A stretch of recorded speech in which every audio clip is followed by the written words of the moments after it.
નમસ્કાર ખેડૂત મિત્રો, કાવેરી સીડ્સમાં આપનું હાર્દિક સ્વાગત છે. અને મેં ખુદ કાવેરી 468 મારા ખેતરમાં વાવી છે અને તમને બતાવવા જઈ રહ્યો છું.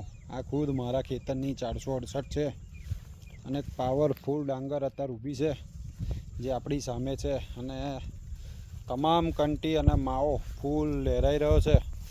અને આવી ડાંગર ખેડૂતોના ખેતરમાં થાય એવું ભગવાન માતાજીને પ્રાર્થના કે દરેક ખેડૂતો કોઈની એમાં આવીને બીજી અન્ય વેરાયટીનું વાવેતર ના થાય અને આવી સારી વેરાયટીનું અને સારા સીડની પસંદગી થાય. દરેકના ખેતરમાં આવું બિયારણની વાવણી થાય એવું ભગવાન માતાજીને પ્રાર્થના છે. અને કોઈના પણ ખેતરમાં અન્ન ઓછું ના થાય અને ભરપૂર અન્નપૂર્ણા દરેક ખેડૂતના ખેતરમાં અન્નને આવી વર્ષા કરે એવી મારી આશા છે કે સારામાં સારું સીડ છે. અને તમે જોઈ રહ્યા છો સોળે કડાએ સંપૂર્ણ ડાંગર પાકી ગઈ છે અને બેસ્ટ ડાંગરનું અત્યારે પ્રોડક્શન આવે એવું લાગી રહ્યું છે. નમસ્કાર.